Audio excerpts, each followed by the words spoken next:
That's my quick comment. नमस्कार, मैं हूं Rakhi Jain. Let's my quick comment में आपका स्वागत है। आज हम प्रयागराज के माघ मेले में शंकराचार्य विवाद पर बात करेंगे। मौनी अमावस्या से शुरू हुआ ये विवाद अब बसंत पंचमी तक पहुंच चुका है। ज्योतिष पीठ के शंकराचार्य स्वामी अभिमुक्तेश्वरानंद सरस्वती और मेला प्रशासन के बीच टकराव ने धार्मिक प्रशासनिक सीमाओं को लेकर सवाल खड़े कर दिए हैं। हम इस मुद्दे के सभी पहलुओं, घटना की शुरुआत, आरोप प्रत्यारोप, कानूनी आधार, राजनीतिक रंग और जनभावना को समझने की कोशिश करेंगे। तो चलिए शुरू करते हैं। माघ मेला 2026 में मौनी अमावस्या यानी 18 जनवरी को विवाद की शुरुआत हुई। स्वामी अभिमुक्तेश्वरानंद अपने शिष्यों के साथ पालकी में संगम स्नान करने जा रहे थे।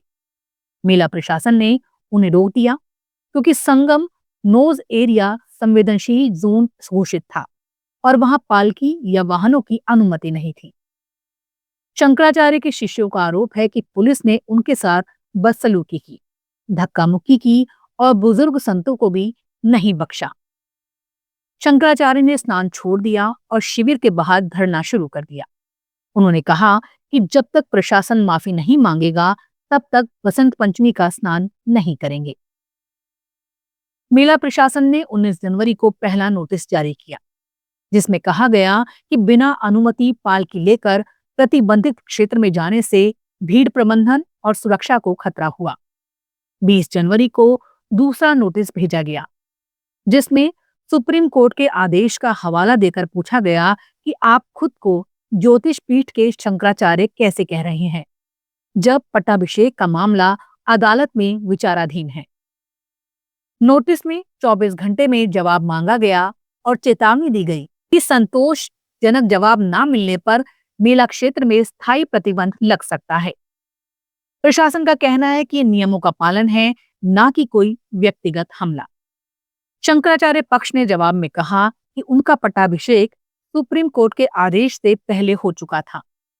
उन्होंने नोटिस को अपमानजनक बताया और कानूनी कार्रवाई की धमकी दी।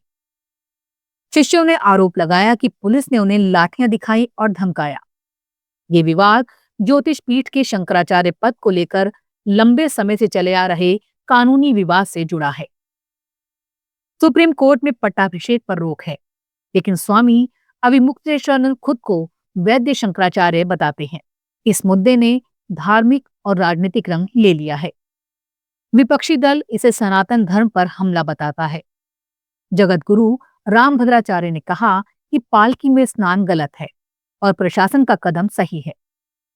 पूरी शंकराचार्य निश्चलानंद सरस्वती ने भी विवाद पर टिप्पणी की है।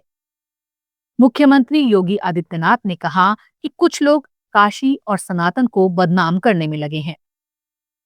उन्होंने काशी विश्वनाथ कॉरिडोर के समय की साजिशों का जिक्र किया और कहा कि काशी की विरासत को संरक्षित करते हुए नया रूप देना जरूरी है। जनता और संत समाज में गुस्सा है। ये विवाद हमें सोचने पर मजबूर करता है कि धार्मिक स्थलों पर परंपरा और प्रशासनिक नियमों का संतुलन कैसे बनाया जाए। माघ मेला जैसे बड़े आयोजन में सुरक्षा पहली प्राथमिकता है, लेकिन संतों का सम्मान भी उतना ही जरूरी है। अगर बातचीत से हल नहीं निकला तो ये धार्मिक भावनाओं को और भड़का सकता है। ये थी हमारी आज की चर्चा। माघ मेले में शंकराचार्य विवाद, क्या ये सिर्फ नियमों का मामला है या गहरी राजनीति और भावनाओं का?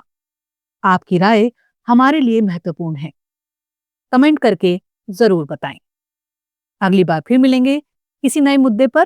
तब तक के लिए देखते रहिए, सुनते रहिए लेट्स माइक। नमस्कार। आप सुन रहे थे let's make more than radio. Follow कीजिए हमें हमारे सोशल मीडिया प्लेटफॉर्म्स पर। It's time for news. It's time for More Than Radio. Presenting the first radio news app, Let's Mic.